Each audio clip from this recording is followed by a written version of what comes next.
welcome to Thoughts in the Green Room with your host, Geoff Mays.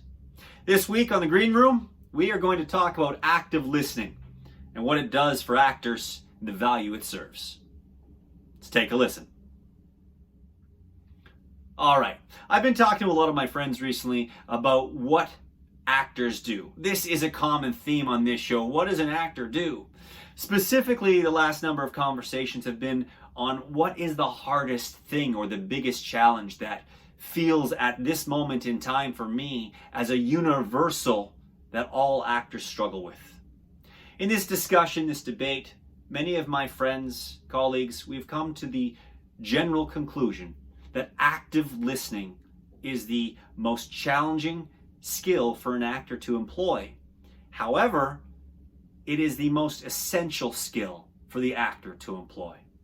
Now, I'll pause right there. Before we talk specifically about active listening, I think it's important to understand a little bit of background. Acting can be done by anyone. Some people have it innately and can just drop into it. Good for them. Congratulations. Others have to do a lot of work for it. Others do a combination of things, and my point being that there is no guaranteed one method fits all for acting. Acting is a unique and individual experience. In general, however, when actors get a scene, we all go through a very similar process of trying to understand the character.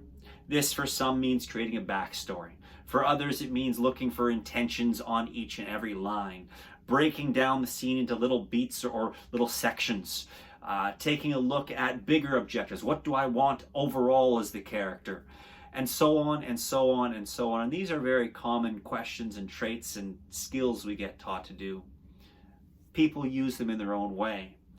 And the note that I hear so often, that I've been given so often in all my years, is we do all of this homework, we get in front of the camera or we get on stage, and the director says, forget your homework, throw it all away. Now, that is a really challenging thing to do from my perspective. I spend all this time sitting at my desk, up on my feet, rehearsing and practicing, because when I get in front of a camera, like so many other artists and actors, I don't want to screw it up. I don't want to miss my line. I don't want to not say something the writer has written for the characters. I don't want to forget something and have to do a retake or hold up production or irritate my scene partner because we're into the 13th or 14th hour on set and we all just want to go home. I want to get it right. Just like everybody else in the world wants to get their job right, I want to get my job right.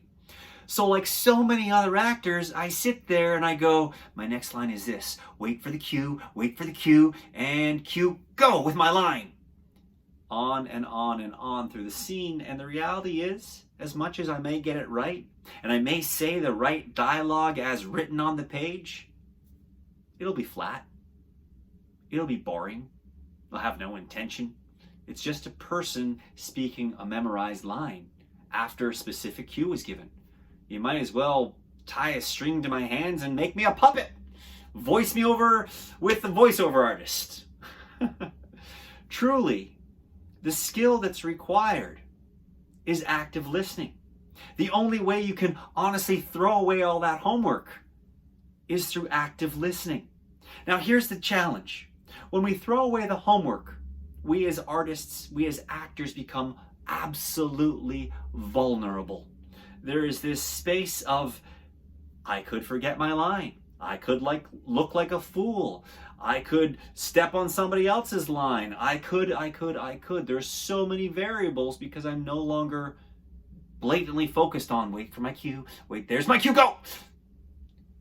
You're vulnerable. You're open for mistakes because you're listening and you're trusting that all of the homework that was done will be present when it's your turn to speak. And there's the key words. When it's your turn to speak. This brings us back to active listening. When we actively listen, it means that we are engaged with our partner, that we put our intention and our attention on them, what they are saying and what they are doing. We watch them like hawks because we are interested in them. And because of that interest, It generates ideas and thoughts, and we respond when they take a breath, or when they come to a conclusion of a thought, or a pause because they're not sure where to take their next statement. The interest we've served generates stuff inside of us, and we respond. We give them our thoughts, our heart, our soul. We open ourselves up to our friends. And this skill of active listening in real life is easy, provided you actually want to listen to your friend or whoever you're talking to. But when you are truly engaged, when you actually want to have a conversation, we sit and we listen. We take it in. We don't think about the next thing we're going to say. We don't wait for our cue in real life. And if we are doing that, well, then we're not actively listening. And this comes back to the skill of acting. We do all the homework, and we have prescribed language and words that we need to speak in response to what the other characters are saying. To let it go. To stop thinking about ourselves and to let the selfishness go. And to begin actively listening to your scene partner or partners means that the actor becomes engaged in the scene. The character will naturally follow.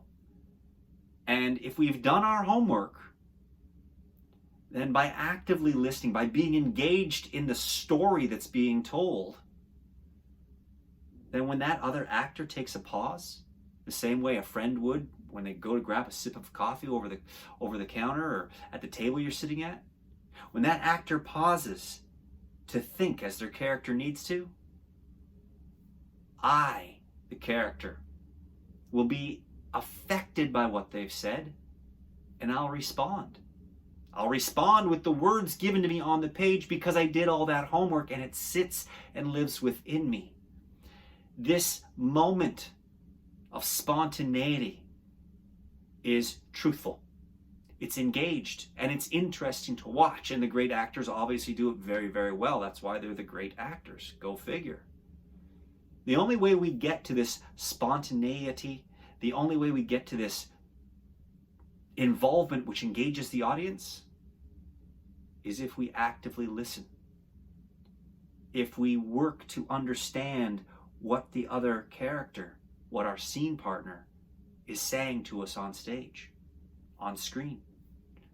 The second that we stop actively listening, that we stop trying to engage with the words being spoken to us or the actions being done to us, and we put our focus back on ourselves, we fail as actors, in my opinion.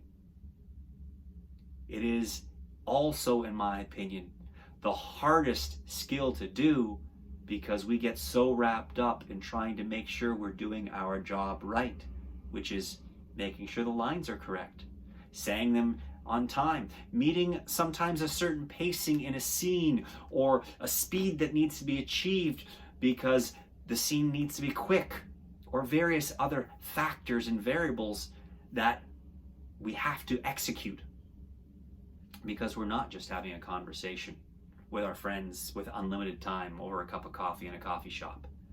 We're being filmed for a specific outcome. So we think about our roles. We stop actively listening. We fall short of our jobs. We actively listening. We forget about our roles, and our roles come to us with greater ease. It's a bit of a conundrum hinged on active listening. With that said, those are your thoughts from the Green Room. I'm your host, Geoff Mays, and we'll see you in a number of weeks.